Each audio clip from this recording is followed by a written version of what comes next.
dhe Ministri i Mbrojtjes nuk bën rizotim të një letre e cila është bërë si zotim nga një kryeministër për sekretarin e përgjithshëm të NATO-s. NATO ka një mision të veçantë që kryen përmes një ekipi që quhet ekipi ndërlidhës dhe këshillues i NATO-s. Kemi qenë direkt në fabrikën për prodhimin e helikopterëve Black Hawk, ku kemi diskutuar edhe çështjet e detajuara rreth këtyre helikopterëve dhe mundësive procedurale për blerjen e tyre. Shpesh është keq interpretuar edhe një letër që kam dërguar pikërisht për komandantin e KFOR-it.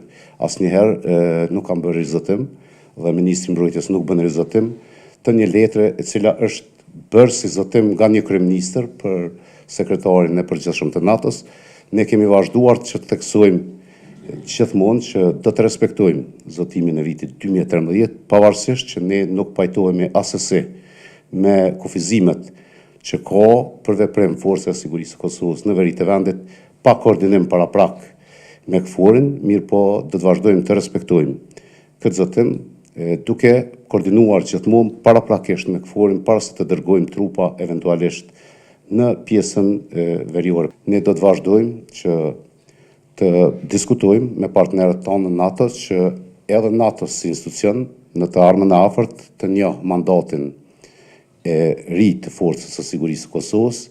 Çka është për të theksuar këtu është fakti që në kuadër të Ministrisë së Mbrojtjes dhe Forcës së Sigurisë së Kosovës, NATO ka një mision të veçantë që kryen përmes një ekipi që quhet ekipi ndërlidhës dhe këshillues i NATO-s. Ne po vazhdojmë të kemi konfirmim që ushtria amerikane do të jetë prezent në kuadër të KFOR-it.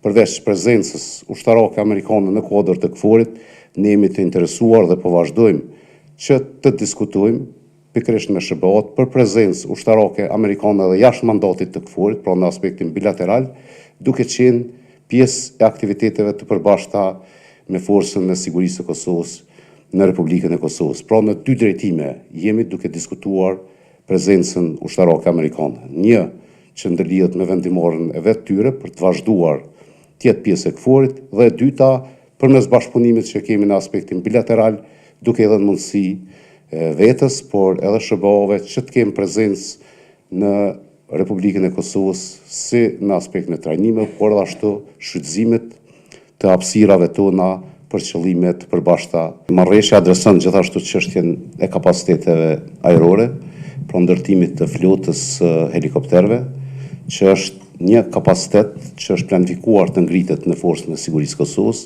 Gjithashtu për këtë çështje kemi pasur takime të rëndësishme gjatë vizitës që kemi pasur së bashku me komandantin e FSK-s në Washington. Kemi qenë direkt në fabrikën për prodhimin e helikopterëve Black Hawk, ku kemi diskutuar edhe çështjet e detajuara rreth këtyre helikopterëve dhe mundësive procedurale për blerjen e tyre.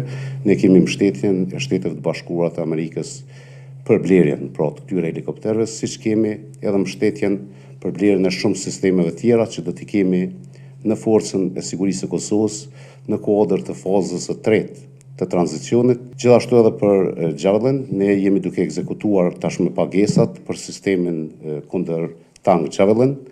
Do të kemi në kohë në Forcën e Sigurisë së Kosovës bazuar në planet për furnizim me to. Ne jemi duke bërë përpjekje që një sasi ta kemi qysh këtë vit, edhe pse kam theksuar edhe në intervista të ndryshme, ushtria e Kosovës nuk është që ka mungesë të kapaciteteve kundër tank, sepse kemi blerë edhe më herët.